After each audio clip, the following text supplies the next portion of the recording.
자, 채널명이 정해졌어요. Just do it이라고. 그냥 해라. 이런 의미로 했고, 오늘도 좀 라이트한 두 가지 주제를 가지고 나서 저희가 한번 신명나게 잘 모르는 사람들끼리, 비전문가들끼리 한번 떠들어 보도록 하겠습니다. 첫 번째 주제는 중 이커머스 공습에 맹무추는 11번가 매각이 가능할까라는 기사입니다.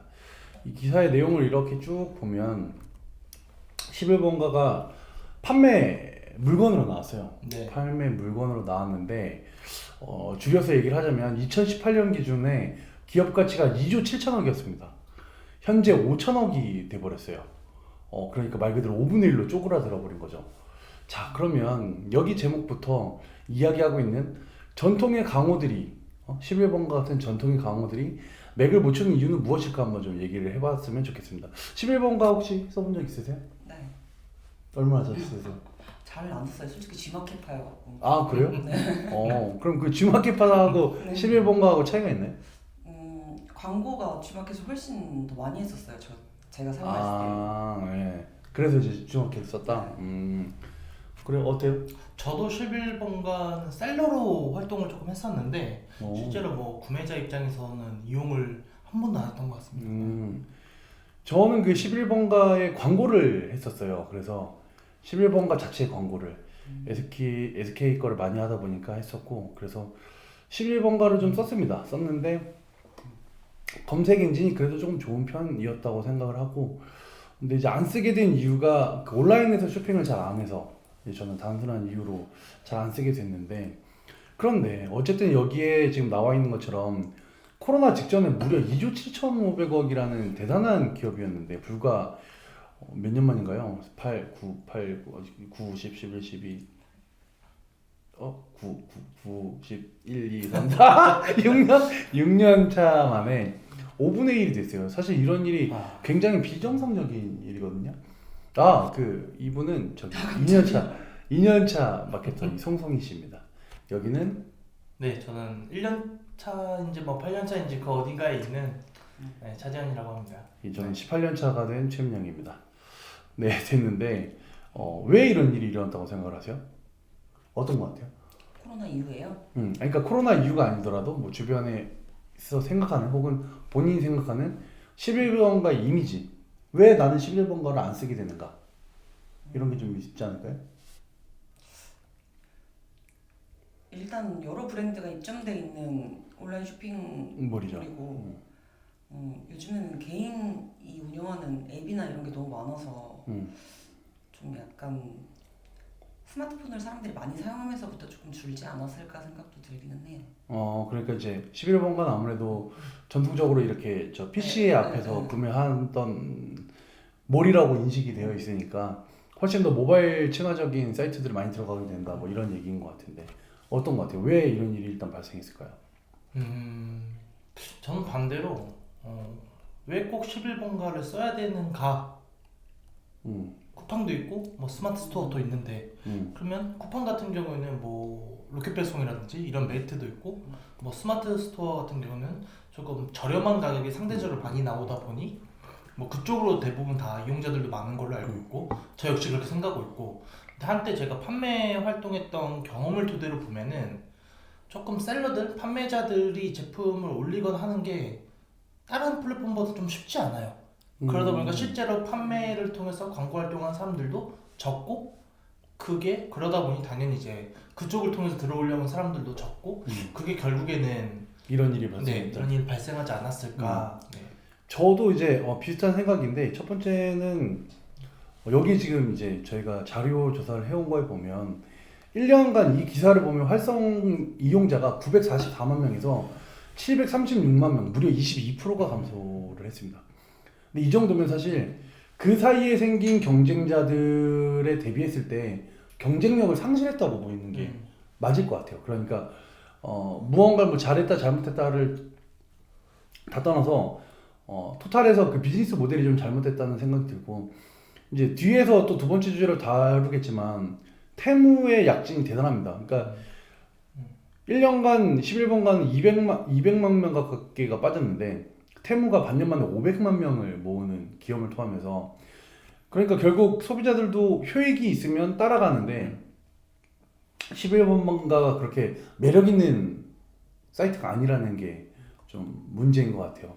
근데 비즈니스 모델이 잘못됐다는 표현은 논란의 여지가 있지 않을까요? 그러니까 방금 얘기했던 것처럼 이제 뭐 네이버도 당일 배송을 하고 쿠팡도 뭐 쿠팡 로켓 배송을 하고 네.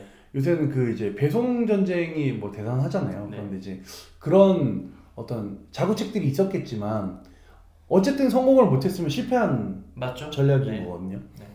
그런 게 이제 문제가 되지 않을까 하는 거죠. 어이, 함정을 잘 놔. 어이, 하마터면 빠질 뻔했어. 아 이거 11번가 관계자가 보면은 조금 논란의 여지가 또 있을 수도 뭐 있지 아니 뭐 이거 않을까요? 비전문가들 떠들겠다는데 뭐 아, 내가 그쵸? 언제 뭐 11번가 뭐 서비스가 뭐 개 같다 그랬어? 막 18년 차라고 하셨던 그래 뭐 개 같다 그랬어? 뭐 내가 뭐 그지 발사기 같아가지고 못 쓰겠다 그랬어? 그냥 다른 경쟁사들이 약진하는 동안에 그 약진세를 이제 따라가지 못했다. 이런 생각이 좀 든다는 거죠. 지금 이제 최근에 그 국내 이커머스 시장을 보면 티몬이나 인터파크 위메프가 Q10에 팔렸습니다. Q10 혹시 아시나요? 일본에 일본. 되게 굉장히 네. 큰 그러니까 우리는 아마 그렇게 하는데 아마 저것도 지금 이제 이미 글로벌일 거예요. 그래서 구매를 했는데 11번가는 구매할 의지가 없다고 현재 밝혀놓은 상태예요.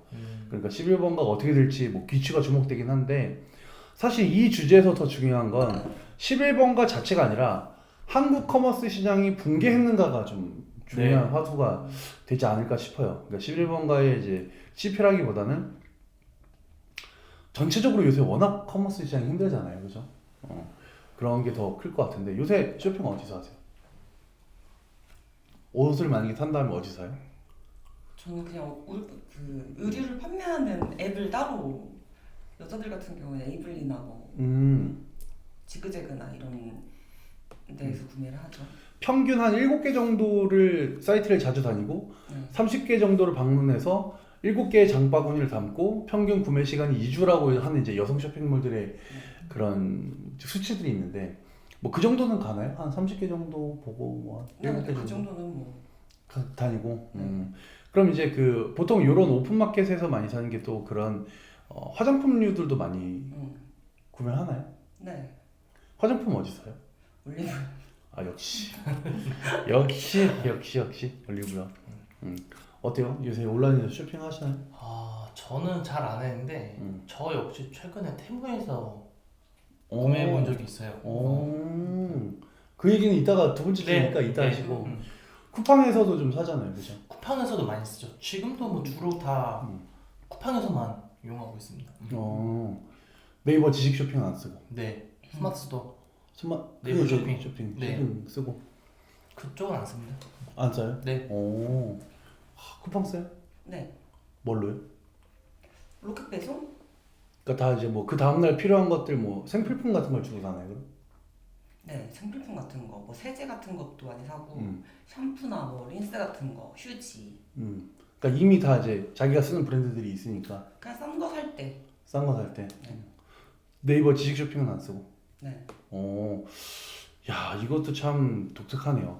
그러니까 저는 당연히 양분했다고 생각을 했거든요. 물론 이제 쿠팡이 훨씬 더 현재는 높은 지위에 가 있지만 사실 작년까지 데이터로 보면 네이버 쇼핑하고 쿠팡하고 되게 함께 좀 커가는 시장이라고 봤고 나머지 이제 폐쇄몰이나 뭐 자사몰 위주로 운영하던 곳들은 많이 좀 사그라진다 이런 느낌을 많이 받았는데 왜 이런 걸까요? 여기 계신 분들은 이제 쿠팡을 더 많이 쓴다고 하니까 저는 쿠팡도 네이버 지식 쇼핑도 사용하지 않습니다. 그러니까 온라인에서 구매 자체가 없어요. 그러니까 신발을 사야 되면 신발 매장을 가고 옷을 사야 되면 옷 매장을 가는 게 일반적이고 만약에 옷을 매장을 못 간다 하면 이제 몇 개, 뭐 한두 개 정도 되는 쇼핑몰에서 그냥 구매하고 말아버리는 정도로만 구매를 하기 때문에 좀 다른데 어때요? 요새 그 다른 사이트들 원래 다니던 사이트들이 좀 있었을 거 아니에요 이전에는.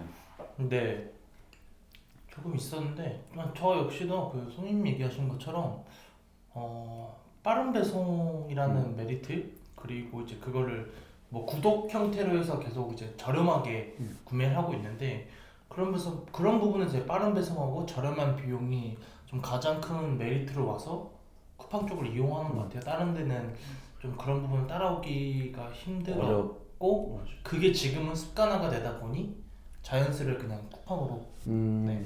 그럼 만약에 이제 우리가 이제 뭐 새로 접근하시는 뭐 광고주든 뭐 그게 개인이 됐든 사이트를 만들고 싶어요. 근데 우리가 그런 일반 판매자일 경우에 사실 쿠팡이나 뭐 네이버 지식 쇼핑의 높은 순위를 차지하는 게 어렵잖아요. 그러면 어떻게 해야 될까요? 어떻게 좀 접근하거나 생각을 하면 커머스에서 내가 커머스 사업을 좀 할 수 있을까요? 어떻게 생각하세요? 이렇게 또 물어보면 너무 어려운 얘기니까. 네, 일단 넘어가죠. 너무 어려운 얘기인 것 같아요. 네. 예, 넘어가. 저는 이미 많은 카테고리들 많지만 독점할 수 있는 카테고리로 가야 되지 않을까 싶습니다. 뭐 지금 다 이제 치킨 게임이라고 해서 저렴한 거 저렴한 식으로만 접근을 하는데 그건 결국에는 손해로 이어지는 길이고 더 어쨌든 영리 활동을 하려고 하는 건데 저렴하게만 가면 그 역시 문제가 되기 때문에 차라리 조금 더 특정한 사람들이 찾는 어떤 특정 카테고리군에 독점적으로 운영한다면 뭐 금액도 금액대로 받고 뭐 그런 부분을 선점한다면 더 큰 이득을 볼 수 있지 않을까 싶습니다. 저는 요새 그 이제 뭐 브랜딩 관련 자료들을 좀 많이 보면서 그런 생각을 했는데 예를 들어서 슈퍼말차다. 그러니까 녹차 종류도 우리가 티백 먹는 거 말고 브랜드가 있는 것. 아니면 이제 옷 같은 경우에도 뭐 브랜드 제품들을 많이 사고 결국 이제 브랜드 네임이 남는 어떤 독특한 포인트들이 좀 있어야 되지 않을까. 그게 아니면 어려울 것 같아요. 그게 이전처럼 판매하기 쉽지 않을 것 같고 쿠팡에 사실 그 판매자들이 겪는 본질적인 문제는 수수료 부분이잖아요. 네. 그러니까 제조사가 아니면 들어가기가 어렵고 요새 워낙 최저가들을 검색들을 잘 하고 사기 때문에 판매량이 좀 많이 줄어들 거라고 예상을 하고 있거든요. 그런데 그러다 보니까 제조사가 아니면 쿠팡이 이제 직접 입점해가지고 판매하기가 좀 쉽지 않은 그런 상황이지 않나 이런 생각이 듭니다. 이제 제가 또 저희들이 이제 다루고 있는 브랜드 중에 한 곳이 한 20만 원 정도대 하는 판매가가 형성된 제품인데 매출이 3분의 1 토막이 났습니다. 한 뭐 100억 정도 하던 브랜드인데 그러니까 결국 거기도 마진을 줄이거나 제로 마진 형태로 쿠팡에 직접 입점해가지고 판매력을 더 높이려고 하는 이제 그런 형태를 보면서 쿠팡도 무섭지만 이제 한국 현재 커머스 상태가 너무 안 좋다. 그래서 이전처럼 뭐 내가 가볍게 그냥 네이버 지식 쇼핑 조금 해봐야지 뭐 아니면 뭐 직구나 좀 해봐야지라고 하기에는 쉽지 않은 단계인 것 같아요. 아까 그 큐텐 얘기가 잠깐 나왔는데 큐텐이 여러 가지 브랜드를 합쳐가지고 결국 해외 직구 플랫폼의 어떤 일원화 이런 걸 이제 또 도모하고 있기 때문에 더 힘든 시장이 될 것 같고 그래서 하나를 만약에 자기가 물건을 떼다 팔더라도 내 숨결이 좀 담길 수 있는 어떤 디자인적인 느낌이나 아니면 소비자 응대 방법이나 이렇게 나만의 무언가 유니크한 것이 있어야만 커머스 시장에서 좀 살아남을 수 있지 않을까 하는 생각이 듭니다. 또 한편으로는 11번가가 아무리 그 기업 가치가 줄어들었다고는 해도 거기에 있는 그 많은 사람들이 근무를 하고 있잖아요. 네. 사실 누군가의 다 가장인 분들인데 그분들이 조금 더 안전한 마음으로 일을 할 수 있도록 빨리 좋은 매각처가 생겼으면 좋겠습니다.